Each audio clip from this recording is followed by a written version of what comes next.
All right, what's going on, boys? This is Bear DeGidio reporting live, and I'm here with the one and only Rampage Jackson.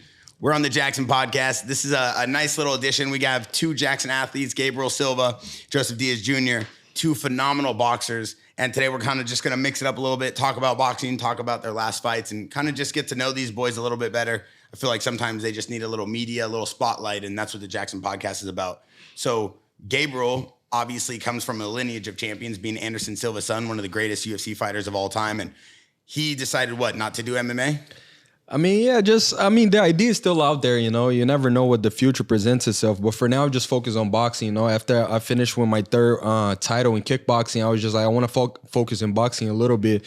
But we never know. You never know what the future presents itself. Like, I like to keep myself ready for anything. In case anything happens, I always trained jiu-jitsu since I was little. I did my kickboxing career. So as far as stand-up and my kicks, like, I'm good with that. So whenever the opportunity presents itself, we'll probably take it in the future. He's talking about money. Yeah. That's what he's talking about. We're prize fighters at the end of the day. Yeah, exactly. And then Joseph Diaz Jr., former 135-pound champion, one of the most phenomenal boxers in the game at his weight class. I've known him for 10 plus years. Great guy, great kid, and had a lot of battles personally, you know, mentally, spiritually, physically in this boxing game. Still has never given up. Still has never quitted. And that shows what a champion truly is. And that's why he had the belt. That's why he's going to go get the strap back. You got two belts, right? I had two belts, yeah. Yeah, I had two belts. I started fighting at 122 pounds as a professional fighter. Then I moved my way up to 126, 130, and now I'm fighting at 135. Oh, okay. Yeah. Wow. Phenomenal. And you fight for Golden Boy? Golden Boy Promotions, yeah. So you work with Oscar De La Hoya a lot? Yeah, man. I signed with Oscar De La Hoya when I was 18 years old. Right after the Olympics in 2012.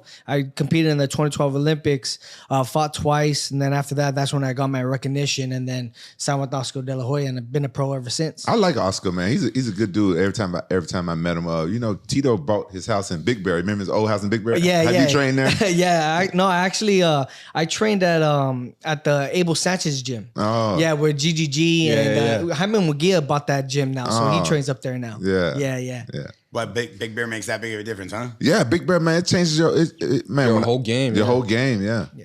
Training altitude. Actually, it's good because higher elevation. So, if you're like competing like in a place where there's a lot of elevation, it's always good to go to Big Bear. People go to Big Bear to train at higher elevation, but they also train there just to get rid of all the temptation, man. Get rid of all the girls, all the drinking, all the partying, especially when you're on top, man. That's what happened to me, man. I was on top. I had all the girls, all the money in the world. And then, you know, I started getting into, you know, wasn't really focused on my boxing. I started, you know, really drinking a lot and wasn't taking a lot of things seriously.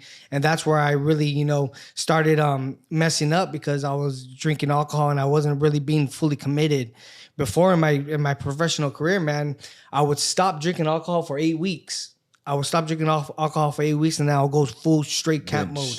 Then, dude, just little by little, man, when I started getting older, I started beating guys. My confidence started getting more. I started, you know, feeling my ego just started getting overwhelmed, and I just felt like I was on top of the world. And it got to the point, dude, where I was drinking in training camp 2 weeks before the fight. Oh, man. Yeah. 2 weeks before the fights, dude. And it was just really, really bad because I would wake up like fucking really, really hungover drinking. And then those freaking days, man, when you're when you have those binges and when you're drinking a lot, you wake up the next day and you're freaking all dehydrated. You have a lot of anxiety. So you have to drink again in order to start feeling good again. And then that makes you not train for 2 or 4 days.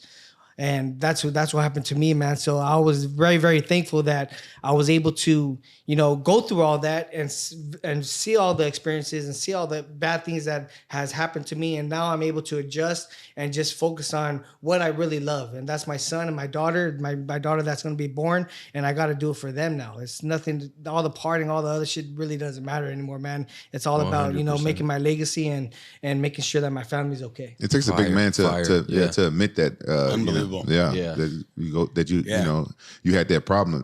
A lot of fighters actually have that problem. You go through that. A lot of fighters. Yeah. Oh yeah, absolutely. And I don't know if it's because of the CTE or all the head trauma that these fighters go through throughout the years. But I also think, like, for myself, man, like with me, I think because I train so hard and I'm always constantly dedicated in the gym, where I do have my victories. a lot of people are just there during the celebrations. And then during that time, I used to just be so happy that everybody was seeing my success and stuff like that. I would get too comfortable and I'll let my guard down. And that's when I'll let people just, overwhelm me and stuff like that. So it was just all the little mistakes that I made, maybe the fighter and the man that I am today. Now, Gabriel, you don't drink though, do you? Yeah, I never did, man. Never. I was never into drinking or smoking, anything like that. I mean, my dad was never a guy that instructed that into us. It was just happening naturally, you know. It's just like I had my dad as a big role model in my life, and I always just trying to do things to not to impress him, but to follow the same type of lineage that he come from. Like, my great grandfather was in the military. He was a military colonel, so.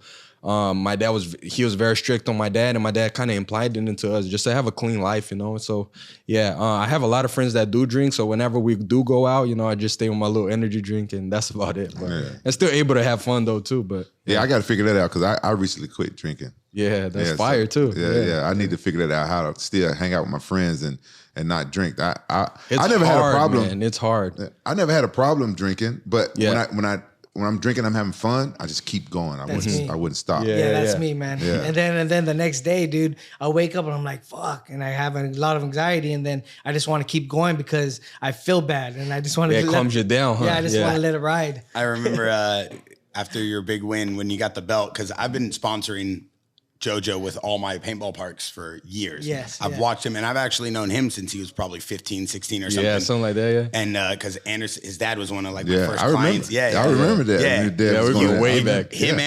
Your dad and Rampage were like two of my first guys I ever worked with, like trying to do merch and brands and content, 10 plus years ago. Yeah. But this guy was always so dedicated. And I remember looking at him and being like, bro, you're going to get the belt. Like, you're unbelievable, knocking everybody out, winning fights. And then Oscar spoke so highly of you. And I know Oscar a little bit.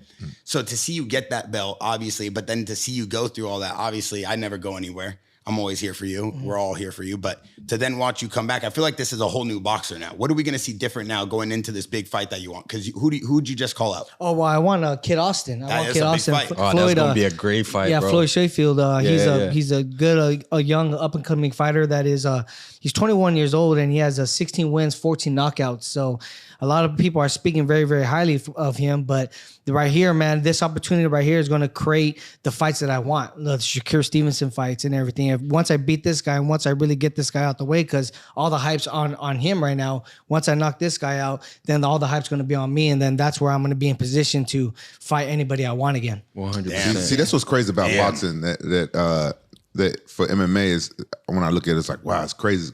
And boxing, if you lose a fight, it can really put you down. So he's going to knock this kid out and take all his momentum. Keep going. I mean, dude, because when I won the world title, man, I was getting paid good, and then once I defended it, man, I was getting paid a lot of money, dude. And then all of a sudden, I lost back to back. And I didn't make weight one time, and dude, the pay cut started. It just dropped tremendously. So you really gotta you take the sport of boxing serious, because if you play with the sport of boxing just a little bit, like how I did, dude, you could lose it all. Yeah. And that's what happened to me, man. I lost it all, dude. And I was like, damn, man. And there was one point in my life where I was sitting down and I was just thinking like, dude, like I went to the fucking Olympics. I competed at the highest of the highs. And why the fuck am I like in this spot and in this position that I'm in right now? And that's when I just, started giving my life to God, started praying more and stuff like that. And that's what lit the fire in me, because I see all these kids and I see these up and coming fighters, and I'm like, man, I'm way better than these guys, dude. I'm a harder worker, but I have all the experience and the skill to beat these guys, and that's what I'm gonna showcase this that's next what's fight. up. 100%. That's crazy, because in MMA, like it's one time in my life I lost 2 fights back to back. It happens to the best of us sometimes. But I didn't lose my pay cut because I was on a contract. Oh yeah. You know what I'm saying? MMA, like, it's different. You say you sign like a 5-fight deal. And I'm like, hey, I made my contract, win or lose, I got paid. Yep. The same amount of money. Yeah. But boxing is not like that, huh? No. Well, boxing is like that, but if you do boxing on my contracts and stuff like that, they give you guarantees, minimums, and the promoter, they want to pay the fighters the minimums on the contracts as much as they can, for that way they can make the most money within themselves with the networks and stuff. So in order for the fighter to make a lot of money, is they have to keep on winning, but they have to build an audience and they have to build a fan base that people want to be tuned in. And once you're able to get that, that's when you're able to have more control, more leverage, and more negotiations with the contracts and with your promoter and stuff like that. And just be like, yo, you know what? I'm not gonna accept this minimum. I want this amount of money due to, this amount of views that I'm getting on my platform and stuff like that. Tell me about this. I heard about arguments between the two fighters where one fighter said, "Oh, I want 60-40, you know what I'm saying?" And The splits, the right? splits, Yeah. that's crazy. Usually be Jojo because he's obviously at a higher level, so it's like it usually happens when it's just like two promotional companies, like, and then they trying to see who's gonna promote the fight and stuff like that. So two different promoters. Yeah. That's crazy. And then you got to see, if you look at all these fighters nowadays, they're themselves, they got their own promotional company. So sometimes it's a battle in between that too. Yeah, speaking on that, like, you just come off a 2-fight win streak. You're boxing. He obviously he's a professional boxer in the UK for KSI and Logan Paul and all that stuff. But you're doing it for KSI's Misfits, right? It's not those Logan Paul cards, right? No. So they had two different promotions. So I'm with Misfits Boxing, which is like KSI's company, and just working with them. And that's only in the UK. It's not in the UK. They had a few shows in the US, like Dallas and Fort Worth in Texas too. But their main audience is in the UK, obviously, because KSI is from there. But and these fights count on your pro record. Yeah, they do. Yeah, they do. Now they do. And KSI he's your promoter. Yeah, pretty much. And Golden Boy is your promoter. Oscar De La Hoya is my promoter. Yeah. So how is it working with Oscar De La Hoya? It's working good. I mean, I've been with Oscar for many years, for about 11 years now, and he's always treated me well. He's always, the thing I like about Oscar and Golden Boy Promotions is they give you the opportunity, and if you're able to seek that opportunity and take advantage of the opportunity, then you could get paid. But Oscar De La Hoya, he's the type of guy that wants these fighters to fight the best, and they want them to fight the best. But some of these fighters now, they want to get paid like a stupid amount of money because of the followers and stuff like that, and they know that they're getting a lot of money on the back end, the promoters, so they're trying to negotiate the deal so that way they could get the most cut with their check. But with me, man, I know that my opportunity is going to come. So now I've been fighting for a long time right now, and I've been fighting, the top of the top and the most toughest competitors. So I know that my experience and my skill is gonna get me to the point where I need to be, in the position I need to be. Is Ryan Garcia still with Golden Boy as well? Yeah, he's locked in, dude. He's locked in. Yeah, he's locked in. Because I saw his last press conference, and he was having an argument with I'm sorry, I'm really bad with names, but what's that black guy name that Bernard Hopkins, yeah. What the fuck? Yeah, well, I thought that he was with Golden Boy. Yeah. Wait, so Bernard Hopkins is Golden Boy Promotions promoter as well. He works with Golden Boy Promotions, but Ryan Garcia don't like the fact that these guys are saying that they can knock him out and stuff like that. Bernard Hopkins was saying that Oscar Duarte could win and he could knock him out, and that's when Ryan got he got a little. Why would he say that about his own fighter? Because Oscar Duarte is signed with Golden Boy Promotions too. So as a promoter, so he just as a promoter, you want to hype the fight up as much as you can. So he's just hyping up his two own fighters. Yeah, you got to think Bernard is a real fighter too, so he knows, like, he's going by like his style preference of fighter. He said that his style could defeat Ryan's style, So is that Duarte's style? Yeah. Is that often that a promoter is promoting both guys fighting each other? Well, that's where the promoters make the most money. So when you're talking about having the 50-50 splits, they don't got to do the splits. They don't got to do the splits anymore. It goes straight to, like the Zone or whatever broadcast is going to be having that show or event. they go to Golden Boy Promotions, then they'd be like, all right, I'm going to give you $2 million for this event. Who are you going to have? And then that $2 million Golden Boy has. And then they control all the equity. Yeah. And then they are the ones that, put on and tell them like, all right, there's $2 million budget.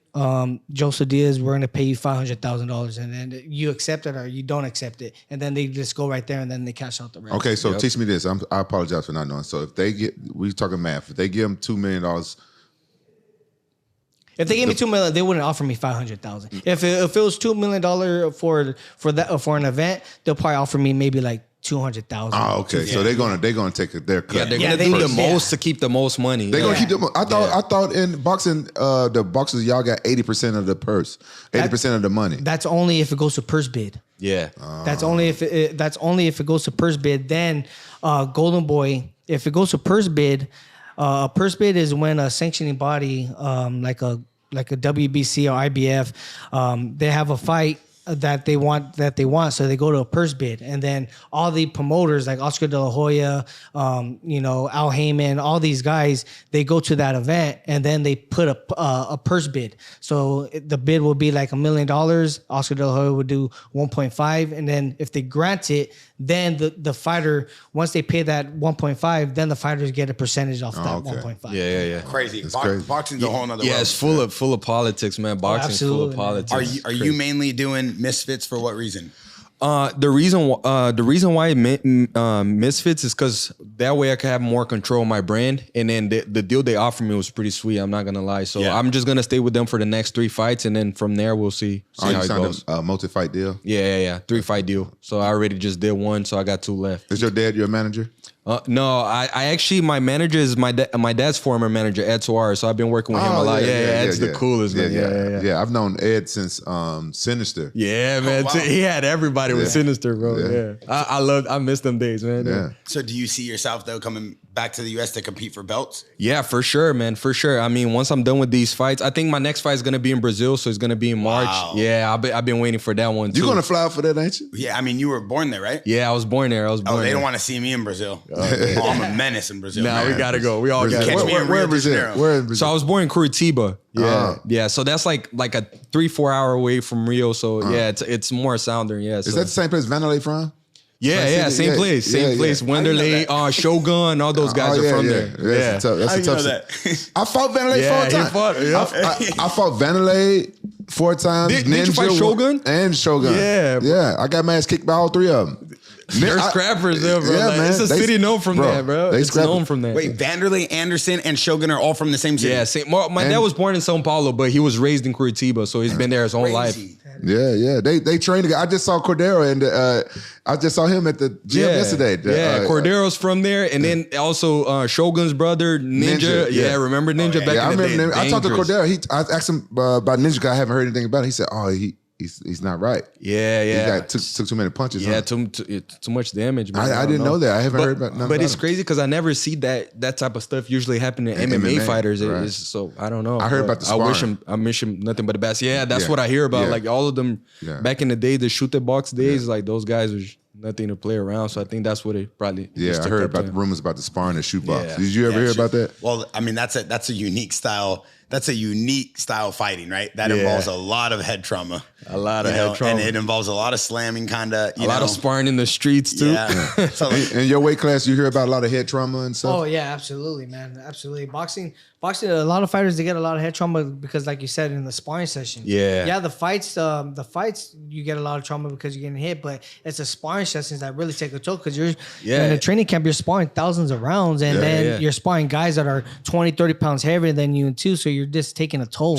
And it's a culture thing too. I think like boxing, it's just a cultural thing, dude. It's like everybody's just sharpening each other like the best that they can with their ability. So everybody's always gonna be in tip top shape, and then they just go at it.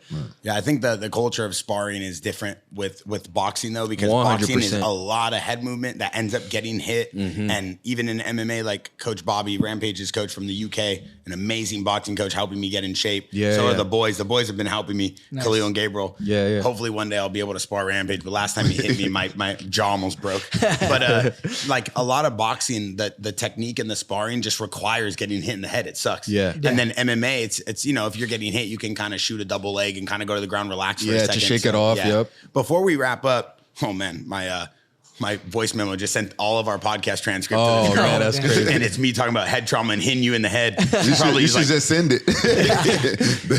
She's gonna be like, yo, this guy's crazy. I'm Yeah, never yeah, talking. That's what happens when you pull girls off Tinder. It sucks because they don't really know you till you meet them, you know? But Hey, he cap. He seen his girlfriend. He cap. He nah, looking stop, at a girl. chill. He crazy. Before we leave, is it difficult being, the son of Anderson Silva, one of the greatest to ever fight? Obviously, we know who he is. The MMA community knows who he is. Is it too much pressure on you? Because when I went to your fight and I was standing in the corner for Khalil, his brother, I'm screaming in the corner, and it's Anderson, me, and him. We were in the corner. And I'm ready to fight people because I see people looking at him. He's like, yo, focus on the fight. I can't. They keep yelling at you. I'm like, I want to kill them. And I'm not even a fighter. So I don't know how you even deal with that. Dude, so they used to wear me out a lot, dude. I used to have a lot of anxiety. I used to be on my head a lot about that. It's just am I as good as my dad, as good as my dad? So it's just my dad was just dude, just focus on being on yourself. And then ever since I started seeing things in that perspective, it just changed everything. And then that's one of the reasons why I decided to establish a career in boxing first before because I had my kickboxing career at first, and then I just did everything by the book. When I needed to train jiu-jitsu, I was focused on that. Now that I had my kickboxing career, I became a 3-time champion in kickboxing. I focus on that. Now that I'm focused in boxing, we'll eventually get to those championship fights as well. So I want to do everything by the book. So at the end of the day, I'm honoring my last name and just keeping my dad proud. I wish my son that's was my like focus. You. This kid is so focused. He don't ask for handouts. He don't care. He's never used his dad's name. Everything he does, he works for. 100%. And that's what has made me. I've been supporting him for years, right? Probably 10 years plus. And I'm not playing that game like, oh, I was there for you. But I'm only there and saying this because of how proud I am of him. Because this guy don't use any crutch. He don't go around saying, well, I could do this with my family. Bro, he's never even brought up his dad to me. Man, I know. I'm telling you, if he didn't look like his dad, you wouldn't know. No. Yeah, I get that a lot. It's because my brother, if you look at compared to my brother, my brother's all the because all the same footage that you see on my brother's page, I have the same footage because I'm there. I'm there. I just don't get to post it because I'm moments like that I get to share on my dad, it's very personal to me. It's like a private moment, and so it's I like to keep it to myself. So I look back on those videos, just I was still in there, but I just don't get to post it. I'm very selective with I put out on the internet. So yeah. But you do that because of you, right? Yeah. You're not saying you don't get to post it because someone told you. You're saying no, definitely not. Yeah, I just don't prefer to. Yeah. Jojo, what got you into boxing? Was it was your father boxing as well? Nah, my father, he was a street fighter, but I was bullied when I was younger. I was always small, man. I was about in high school. My 9th grade year, I was barely 5 foot, dude. Yeah, so I had all the football players and stuff wanted to come and try to challenge me. So I would take them to the backyard and spar them and beat them up and stuff like that. And that's where I got my recognition and stuff. But it was just from me just getting bullied. And then ever since then, man, I had the passion and I seen that I was good at it. And that's when I just fell in love with it. This guy was, I don't remember what year, but when I first met him, it was through some friends. And then I already had kind of known him a little bit because in El Monte, I had heard about this guy beating up a bunch of high schoolers. They're like, yeah, there's this short dude, really, he's tiny and he's just mollywopping people in alleys. And, my family's from El Monte too. And so I'm like, who is this guy? And then me, I'm always looking for fighters. I'm always looking for the next guy. And I see him, I'm like, damn, this guy's really good. And then I hear, your dad never was a boxing trainer, right? He taught himself from YouTube and then taught you. Yes, exactly. Oh, that's fire. My father was a street fighter, so he always used to tell me, man, you always got to get the first punch first all the time. But he started looking up YouTube videos and stuff, and then the first thing that he caught that caught his eye was the body shots, especially because I was so small. He was like, man, if you throw a lot of body shots and stuff like that, you could break these guys down, and then the head's gonna follow, and that has been one of my key things is just dictating to the body and then breaking these guys down. Man, the crazy thing is, when I came on my way here, Coach was driving. I was just looking at TikTok, and I saw him knocking some fools out on TikTok. Yeah. And then I get here, and the algorithm got you, bro. Yeah. And Bear was like, "Oh, we got a special guest today. We got a special guest." Yeah. I'm like, man, I just saw him on TikTok. That's crazy. Is that how I sound? Yeah. He was coming on and said, "Oh, we got a special guest. Oh, we got a special guest. He's the greatest boxer that we got."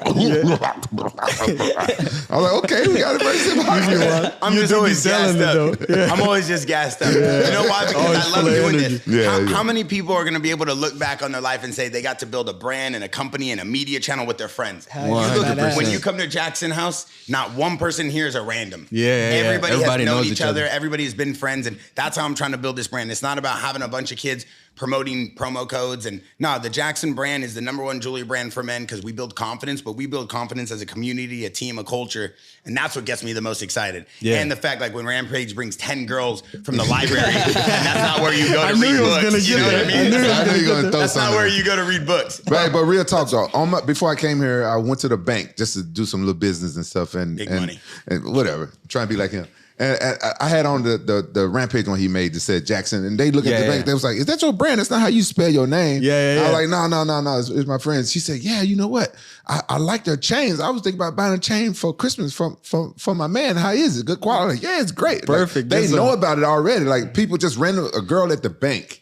Like the brand is getting out there and it's growing fast. And honestly, it's surprising me because I saw when Jackson first started coming, it wasn't that long ago. Yeah. And now he's taking the brand. Like I be seeing everybody wearing it now. Dude, ever since I know Bear, like he's just known for that, like amplifying things. It's just like even when he started with the whole paintball thing, took it to a different level, and then he had other brands that he helped to bring it all the way I think up. his dad taught him And how to then do all it's that just stuff. For sure. Yeah, Without a doubt. No, my dad's the real gangster. Yeah, He's the one yeah. who taught me the game. Yeah, Gio's the real, yeah. Hopefully one The day real I'll do deal. what he did. That guy invented a lot of different things and built an empire. Yeah. Rampage is wearing the new Ashton Silva H2O Boxing Club tee. A lot of this stuff is only available on club.jaxxon.com though. That's what makes it cool. Like a lot of these items that we're wearing, they're all limited edition. Yeah. Before we go though, I think you have a little story to tell us. You went gambling in Vegas or something? Oh yeah. Because you got the new chains on, and I know we had to give you new chains. Yeah, today. they had to give me new chains. Man, I got robbed in Vegas, bro. No. That's why I said I What quit drinking. happened? I just quit drinking. This happened Wednesday night, early Thursday morning, man. I was out drinking at the Cosmo, hanging out with some of my buddies I haven't seen for a while, and I started drinking. I was in a good mood. I started with old fashions. See, I'm a lead belly. I can mix up liquor and it don't bother me. But I got sauced up, and I saw this hot ass girl sitting at the damn bar at the Cosmo, and she was talking to some Indian dude and stuff. I was like, "Hey, that's your boyfriend?" She said, "No, I just met this motherfucker." I'm like, "Oh, what's up, man?" I got her Instagram and stuff like that, and that's all, I thought that's all I was going to be. I got her Instagram, and I got drunk, and my friend's like, "All right, man, we got to go." You know what I'm saying? It's like too much. But then one of my friends was like, "Hey, man, you know what I'm saying? I ain't done. All right." So I go up, and the girl hit me up on DM, and my friend wanted to bring the girl up to the room.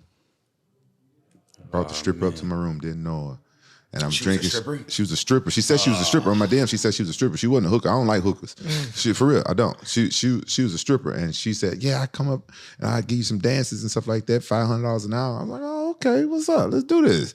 She came up to my room, took her clothes off right away. Whoop, whoop, butt naked, started twerking and stuff, doing all this stuff. And, you know, I stopped drinking this time. I ain't drinking this up in my room. But before she came up, I had all my jewelry. I had my AP on, bracelet, all my Jackson jewelry, and I had that tote bag that I always have. You know, it was my favorite one because I ain't seen no other ones around here. Had the Jackson logos all on it, black and gray, and I put it in my luggage. I didn't use the safe. I put all that stuff in my luggage. In my luggage, I can lock it. I said, ain't nobody gonna steal my whole luggage, bro. She must check the safe. And when I woke up, because I passed out, when I woke up, my luggage gone.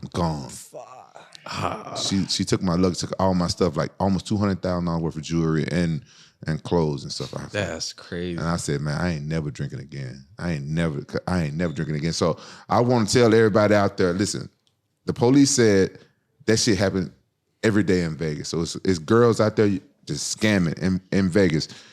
Here's game. This is what I'm teaching. If you want to be the type of guy to have fun and bring girls to your room back in Vegas and stuff like that, I know it's gonna cost a little bit extra, but even if you got a big boy suite, whatever, have an extra room.